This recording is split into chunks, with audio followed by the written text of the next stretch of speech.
क्या भूत सच में होते हैं और क्या विज्ञान मतलब साइंस इसका कोई जवाब दे सकता है? आज हम इसी दिलचस्प मोड़ पर बात करने वाले हैं जहां विज्ञान और कुछ असाधारण मान्यताएं आप कह सकते हैं कि आमने सामने खड़ी होती हैं। देखिए, ये सवाल ही अपने आप में बहुत बड़ा है, पर आपको जानकर हैरानी होगी कि बहुत से लोग मानते हैं कि इसका जवाब हाँ है, और वो भी जानते हैं किसका सहारा लेकर? विज्ञान के सबसे बड़े नामों में से एक का। जी हाँ, बिल्कुल सही सुना आपने, एल्बर्ट आइंस्टाइन। सोचिए, दुनिया के सबसे महान वैज्ञानिकों में से एक, उनका नाम भूत प्रेतों से कैसे जुड़ गया? तो चलिए देखते हैं कि ये कनेक्शन आया कहाँ से और इसकी सच्चाई क्या है। तो दावा ये है कि फिजिक्स के जो नियम हैं वही भूतों के होने का वैज्ञानिक सबूत देते हैं। पर क्या ये सच है या फिर बस एक बहुत बड़ी गलतफहमी?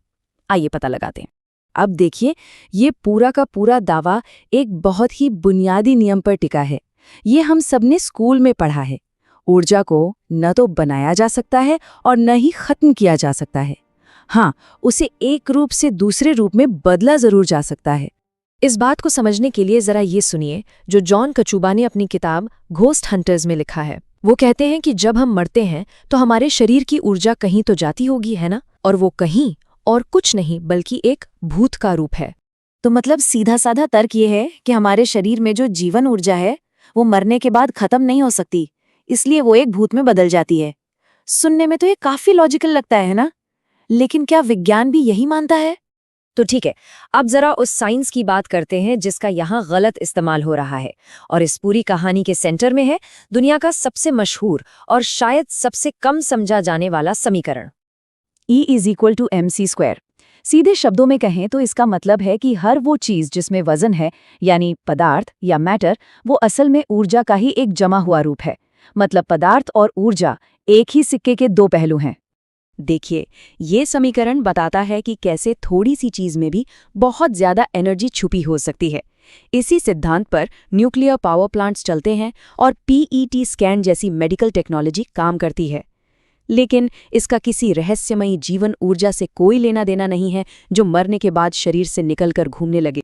तो सवाल फिर वही है, अगर हमारे शरीर की ऊर्जा भूत नहीं बनती तो फिर आखिर होता क्या है उसका? चलिए विज्ञान से ही पूछते हैं, और यकीन मानिए इसका जवाब काफी सीधा और सरल है। यहाँ पे दावा और हकीकत में जो फर्क है वो एकदम साफ है। एक तरफ ये कल्पना है कि इंसान की ऊर्जा एक चमकती हुई गेंद मतलब एक भूत बन जाती है, और दूसरी तरफ है हकीकत। हकीकत यह है कि जब कोई व्यक्ति मरता है तो उसके शरीर में जमा ऊर्जा गर्मी और केमिकल एनर्जी के रूप में पर्यावरण में वापस चली जाती है। इसे ऐसे समझिए, जैसे ही किसी की मृत्यु होती है, शरीर की सारी बायोलॉजिकल मशीनरी बंद हो जाती है। शरीर की जो गर्मी है वो धीरे धीरे आसपास के माहौल में फैल जाती है, और फिर प्रकृति अपना काम करती है। बैक्टीरिया, कीड़े मकोड़े और दूसरे जीव शरीर के पदार्थ को अपने भोजन के रूप में इस्तेमाल करते हैं, जिससे वो ऊर्जा वापस जीवन के चक्र में चली जाती है। ऊर्जा संरक्षित रहती है, पर भूत बनकर नहीं बल्कि पर्यावरण का हिस्सा बनकर। इसे एक लाइट बल्ब की तरह सोचकर देखिए, बहुत आसान है। जब आप स्विच बंद करते हैं तो बल्ब बुझ जाता है, बिजली कहीं गायब होकर भूत नहीं बनती, बस उसका फ्लो रुक जाता है। ठीक वैसे ही जब हमारा शरीर काम करना बंद कर देता है तो ऊर्जा का फ्लो भी रुक जाता है। वो कहीं जाती नहीं, बस रुक जाती है। लेकिन रुकिए, बात सिर्फ साइंस की गड़बड़ी तक ही खत्म नहीं होती। ये जो तर्क है ना, ये लॉजिक की कसौटी पर भी खरा नहीं उतरता। जब हम इसके बारे में थोड़ा भी सोचना शुरू करते हैं तो ये पूरी तरह से बिखर जाता है। चलिए कुछ सीधे से सवाल पूछते हैं।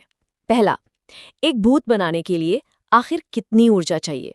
क्या एक बच्चे के भूत में कम ऊर्जा होती है और एक बड़े इंसान के भूत में ज्यादा? इसका कोई जवाब नहीं है। और याद है, E=mc²।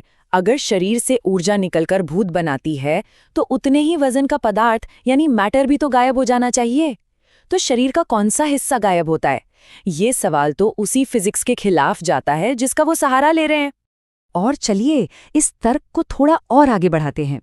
अब तक अरबों लोग मर चुके हैं, और अगर वो सब भूत बन गए तो क्या आध्यात्मिक दुनिया में एक तरह का एनर्जी क्राइसिस नहीं हो जाएगा?